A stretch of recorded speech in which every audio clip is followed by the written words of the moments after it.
जय हिंद साथियों, unique classes with Sonu channel में आपका स्वागत है। आज के इस वीडियो में हम बात करेंगे कक्षा 10 विषय विज्ञान चैप्टर नंबर 11 मानव नेत्र एवं रंग बिरंगा संसार। दोस्तों, इस चैप्टर के हम लघुत्तरी प्रश्नों की चर्चा कर रहे हैं जो कि आपके बोर्ड एग्जाम में 4 नंबर का पूछा जाता है। तो आइए हम आज के अपने मोस्ट इम्पॉर्टेंट प्रश्नों की ओर बढ़ते हैं। आज का हमारा प्रश्न है, प्रकाश के प्रकीर्णन को समझाइए। किस रंग के प्रकाश का प्रकीर्णन सबसे कम तथा सबसे अधिक होता है? दोस्तों, यह क्वेश्चन कई बार बोर्ड एग्जाम में पूछा गया है। उत्तर क्या होगा इसका?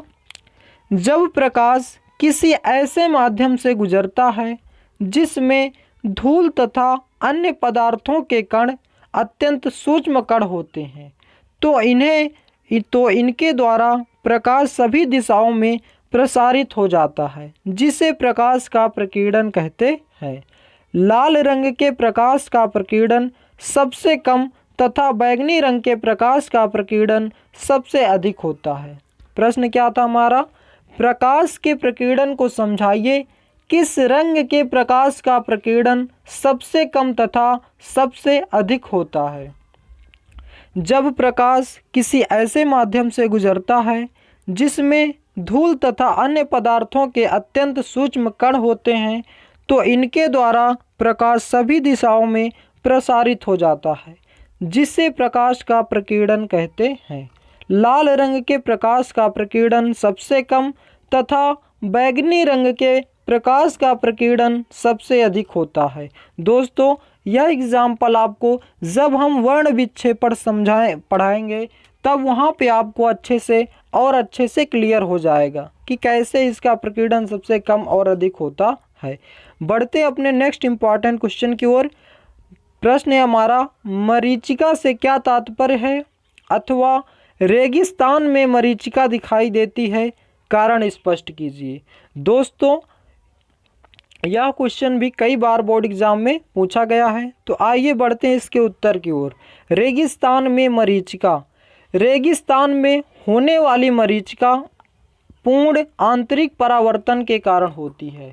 जो दोस्तों रेगिस्तान में मरीचिका बनती है वह पूर्ण आंतरिक परावर्तन के कारण ही बनती है, अर्थात रेगिस्तान में मरीचिका पूर्ण आंतरिक परावर्तन का ही एक उदाहरण है। यह एक प्रकाशिक भ्रम है जो गर्मी के मौसम में, ध्यान दीजिएगा दोस्तों, यहाँ पे कहा गया कि यह एक प्रकाशिक भ्रम है, मतलब लोगों का भ्रम पैदा हो जाता है कि मतलब जो वृक्ष है या कोई भी चीज़ है उसका जो प्रतिबिंब है एक तालाब के किनारे या एक नदी के किनारे उसका प्रतिबिंब बन रहा है या उल्टा दिखाई देता है, इसमें इस प्रकार का भ्रम होता है। आइए इसको विस्तार पूर्वक समझते हैं, तब आपको अच्छे से क्लियर हो जाएगा।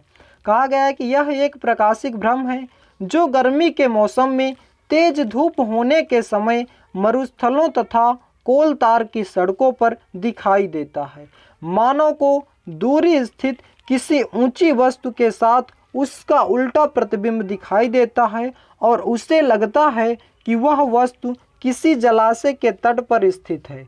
वास्तव में बहुत कुछ नहीं होता, इसे रेगिस्तान में मरीचिका कहते हैं। दोस्तों, आप देखते होंगे कि जब से गर्मियों में तेज धूप होती तो सड़कों पर भी ऐसा लगता है कि तेज आंच मतलब एक आग की लौ जैसे निकलती है ना, तो उसी प्रकार से दिखाई देता है, सड़कों पर उड़ता रहता है दूर से देखने पर, तो उसी को मरीचिका कहा जाता है और वह रेगिस्तान में भी इसको मरीचिका कहते हैं। आइए, यह एक फिगर है दोस्तों इसका।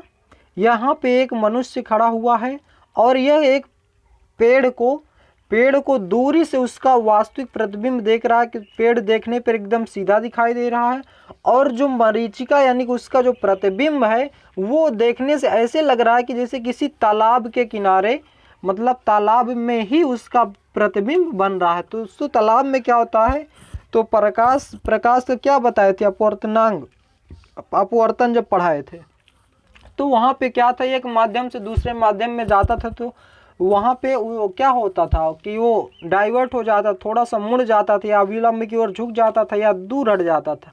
तो ठीक उसी प्रकार जो इसका वास्तविक प्रतिबिंब है उसको दिखाया गया है कि थोड़ा सा हट करके क्या उल्टा बन रहा है और जो मरीचिका का रूप में मनुष्य को दिखाई दे रहा है दूर से देखने पर। लेकिन दोस्तों यह भ्रम जैसे जैसे हम नज़दीक जाते हैं यह भ्रम टूटता जाता है, मतलब कि वह ऐसा कोई भी कंडीशन देखने को हमें नहीं मिलती है। और क्या है इसके बारे में, रेगिस्तान में मरीचिका जब गर्मी की तेज धूप रेगिस्तान की रेत पर पड़ती है तो वे गर्म हो जाती है। इस गर्मी सी रेत में के पास की वायु अधिक गर्म हो जाती है तथा इसका घनत्व बहुत कम हो जाता है और वायु के परत अधिक ताप के कारण प्रकाशित रूप से विरल तथा ऊपर के तल अपेक्षाकृत कम ताप के कारण संघन माध्यम के रूप में व्यवहार करते हैं। तब इस प्रकार की ऊंची वस्तु जैसे पेड़ का ऊपरी भाग संघन तथा निचला भाग विरल हो जाता है।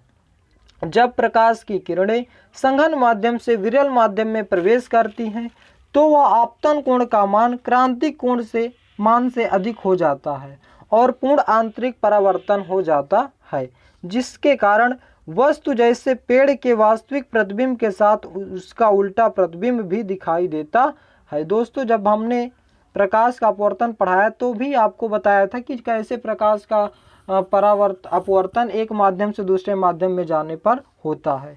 तो दोस्तों ये थे आज के हमारे 2 महत्वपूर्ण प्रश्न। आइए एक बार फिर से इन क्वेश्चनों का पुनः रिवीजन कर लेते हैं ताकि यह क्वेश्चन आपको इसी वीडियो में याद हो जाए। प्रकाश के प्रकीर्णन को समझाइए। किस रंग के प्रकाश का प्रकीर्णन सबसे कम तथा सबसे अधिक होता है? उत्तर, जब प्रकाश किसी ऐसे माध्यम से गुजरता है जिसमें धूल तथा अन्य पदार्थों के अत्यंत सूक्ष्म कण होते हैं तो इनके द्वारा प्रकाश सभी दिशाओं में प्रसारित हो जाता है, जिसे प्रकाश का प्रकीर्णन कहते हैं। लाल रंग के प्रकाश का प्रकीर्णन सबसे कम तथा बैंगनी रंग के प्रकाश का प्रकीर्णन सबसे अधिक होता है।